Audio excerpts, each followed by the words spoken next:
Staff selection commission 2025 సంవత్సరానికి గాను combined graduate level CGL పరీక్షకు నోటిఫికేషన్ను విడుదల చేసింది. ఈ నోటిఫికేషన్ ద్వారా కేంద్ర ప్రభుత్వంలోని వివిధ మంత్రిత్వ శాఖలు, విభాగాలు, సంస్థల్లో 14,582 ఖాళీలను భర్తీ చేయనుంది. ఇది డిగ్రీ అర్హత ఉన్న వారికి మంచి జీతభత్యాలు, ఉద్యోగ భద్రత, ఉద్యోగావకాశాలు కలిగిన ప్రభుత్వ ఉద్యోగాలు పొందేందుకు గొప్ప అవకాశం. అర్హత గల అభ్యర్థులు జూన్ 9వ తేదీ నుంచి జూలై 4వ తేదీ వరకు ఆన్లైన్లో దరఖాస్తును చేసుకోవచ్చు. ఇక ఈ నోటిఫికేషన్కి సంబంధించి ఇంపార్టెంట్ డేట్స్ చూసినట్టయితే date for submission of online application వచ్చేసి 9th June to 4th July, అంటే 4th July 2025 వరకు అప్లికేషన్ అనేది చేసుకోవచ్చు. Last date and time for receipt of online applications is 4th July. Last date and time for making online payment 5వ తారీఖు వరకు చేసుకోవచ్చు.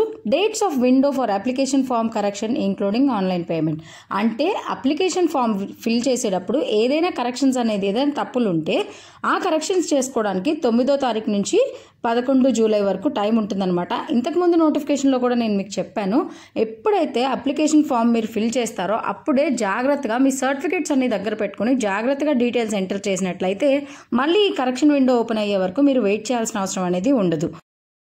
Next వచ్చేసి టెంటేటివ్ షెడ్యూల్ ఫర్ టైర్ 1, అంటే CBT 1 వచ్చేసి August 13 నుంచి 30th వరకు జరుగుతుంది.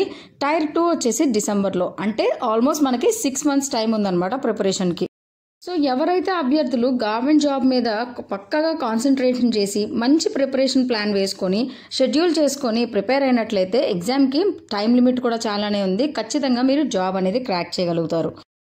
ఇక నెక్స్ట్ ఏ పోస్ట్కి ఎంత ఏజ్ లిమిట్ ఉండాలి, ఆ జాబ్ ఏ క్లాసిఫికేషన్ కిందకు వస్తుంది, ఇవన్నీ మీకు డిస్క్రిప్షన్లో నేను లింక్ ప్రొవైడ్ చేస్తాను నోటిఫికేషన్ది. సో దానిలో PDF ఉంటుందన్నమాట. PDFలో మీకు క్లియర్గా మెన్షన్ చేశారు. కొన్ని పోస్టులకి అయితే 18 to 27 ఏజ్ లిమిట్ అని, అంటే లైక్ 18 to 27 ఏజ్ లిమిట్ అంటే 1998 నుంచి 2007 మధ్యలో పుట్టినవారు అలా ఉండాలి. So age limit date of బర్త్ని బట్టి మీరు చూసుకొని ఆ పర్టికులర్ పోస్ట్కి మీరు అప్లై చేసుకోవడానికి ఉంటుంది. ఏజ్ రిలాక్సేషన్స్ కూడా చాలా క్లియర్గా మెన్షన్ చేశారండి. SC ST వాళ్ళకి 5 years, OBC వాళ్ళకి 3 years, PWD అన్రిజర్వ్డ్ వాళ్ళకి 10 years, PWBD OBC వాళ్ళకి 13 years, PWBD SC ST వాళ్ళకైతే 15 years, ఎక్స్ సర్వీస్ మెన్కి 3 years. ఇట్లా కేటగిరీస్ వైజ్ ఏజ్ రిలాక్సేషన్ కూడా చాలా క్లియర్గా మెన్షన్ చేశారు SSC నోటిఫికేషన్లో. ఆ PDF మీరు డిస్క్రిప్షన్లో నోటిఫికేషన్ లింక్ క్లిక్ చేసి చూసుకోవచ్చు. ఇక క్వాలిఫికేషన్ విషయానికి వస్తే మెయిన్గా మనం ఏ నోటిఫికేషన్ రిలీజ్ అయినా వెంటనే చూసే బేసిక్ థింగ్స్ ఏంటి, ఎన్ని వేకెన్సీస్ ఉన్నాయి, ఏజ్ లిమిట్ ఏంటి, అండ్ ఏ క్వాలిఫికేషన్ వాళ్ళు అప్లై చేసుకోవచ్చు. మరి ఈ ఎగ్జామ్కి సంబంధించి క్వాలిఫికేషన్ విషయానికి వస్తే మ్యాక్సిమం అన్ని పోస్టులకు డిగ్రీయే క్వాలిఫికేషన్ ఉందండి, బేసిక్ క్వాలిఫికేషన్. ఇంకా కొన్ని పోస్టులకు మాత్రమే చేంజ్ అవుతుందన్నమాట. Junior statistical officer, statistical investigator grade 2 పోస్టులకు మాత్రం డిగ్రీలో స్టాటిస్టిక్స్ అనేది మెయిన్ సబ్జెక్ట్గా ఉండాలన్నమాట. డిగ్రీ ఫైనల్ ఇయర్ చదువుతున్న అభ్యర్థులు కూడా దీనికి అప్లై చేసుకోవచ్చు, కానీ 1st August 2025 కల్లా వాళ్ళది డిగ్రీ కంప్లీట్ అయ్యి ఉండాలి. ఏదైనా డిగ్రీ కాబట్టి బీటెక్ క్వాలిఫై అయిన వాళ్ళు, బీటెక్ పాస్ అయిపోయిన వాళ్ళు కూడా ఈ జాబ్ నోటిఫికేషన్కి అప్లై చేసుకోవడానికి అర్హులు. ఇక నెక్స్ట్ ఎగ్జామ్ ప్రొసీజర్లో CBT 1కి వచ్చేసరికి general intelligence, general awareness, quantitative aptitude, English comprehension నుంచి ప్రతి సబ్జెక్ట్లో 25 క్వశ్చన్స్ వస్తాయి 50 మార్క్స్కి. మొత్తం 100 క్వశ్చన్స్ 200 మార్క్స్కి ఉంటుంది. 1 hour ఎగ్జామినేషన్ అనమాట. ఈ CBT 1 అనేది objective type and multiple choice క్వశ్చన్స్లో ఉంటుంది. ఎగ్జామ్ ఇంగ్లీష్ అండ్ హిందీ మీడియంస్లో ఉంటుంది.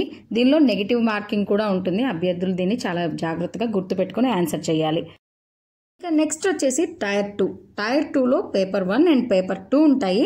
పేపర్ 2 అనేది ఓన్లీ స్టాటిస్టికల్ ఆఫీసర్స్కి మాత్రమే ఉంటుంది. మిగతా అన్ని పోస్టుల వాళ్ళకి పేపర్ 1 ఉంటుందన్నమాట. ఈ పేపర్ 1లో కూడా 4 సెషన్స్ ఉంటాయి.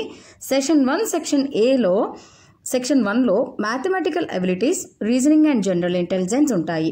60 క్వశ్చన్స్, ఈచ్ క్వశ్చన్కి 3 మార్క్స్ చొప్పున 180 మార్క్స్కి సెషన్ 1 ఉంటుంది.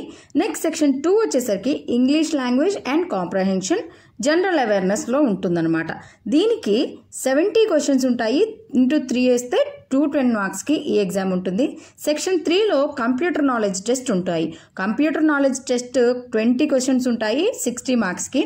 ఓన్లీ 15 minutes టైం మాత్రమే ఉంటుంది. ఇక సెక్షన్ 4లో డేటా ఎంట్రీ స్పీడ్ టెస్ట్ అని ఒక డేటా ఎంట్రీ టాస్క్ టెస్ట్ ఉంటుంది. పేపర్ 2 స్టాటిస్టిక్స్ వాళ్ళకు ఉంటుంది అనమాట. ఇక హౌ టు అప్లై అనే విషయానికి వస్తే ఎస్ఎస్సి న్యూ పోర్టల్ నుంచి మాత్రమే మీరు ఈ నోటిఫికేషన్కి అప్లై చేసుకోవాలి, లేదా my SSC mobile app play store నుంచి డౌన్లోడ్ చేసుకుని కూడా చేసుకోవాలి. ఫస్ట్ ఓటీఆర్, తర్వాత ఆధార్ అథెంటికేషన్, నెక్స్ట్ మీరు అప్లికేషన్ ప్రాసెస్ అనేది చేయాలి. అప్లికేషన్ ప్రాసెస్ చేసేటప్పుడు అప్లై చేసుకునేటప్పుడు మీ మెట్రికులేషన్ సర్టిఫికేట్స్, మీకు సంబంధించిన ఏదైనా సర్టిఫికేట్స్ ఉంటాయి కదా, పీడబ్ల్యూ వాళ్ళైతే దానికి సంబంధించిన క్యాస్ట్ సర్టిఫికేట్స్ కానీ, matriculation certificates, date of birth certificates అన్నీ దగ్గర పెట్టుకొని మీరు డీటెయిల్స్ క్లియర్గా మెన్షన్ చేస్తూ అప్లై చేసుకున్నట్లయితే మీ అప్లికేషన్ అనేది రిజెక్ట్ అవ్వకుండా ఉంటుంది.